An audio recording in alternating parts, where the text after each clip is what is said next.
श्रवणनयनजं वा मानसं वा परार्धं विहितमविहितं वा सर्वमेतत्क्षमस्व जय जय करुणाब्धे श्रीमहादेव शम्भो चन्द्रोद्भासितशेखरेश्वर हरे गङ्गाधरे शङ्करे सर्पैर्भूषितकण्ठकर्णविवरे नेत्रोत्थवैश्वानरे दन्ते वक्रतुण्डराम्बरधरे त्रैलोक्यसारे हरे मोक्षार्थं गुरुचित्तवृत्तिमचलां मन्येस्तु किं कर्मभिः हरिपुरुषाय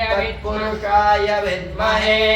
महादेवाय धीमहि तन्नो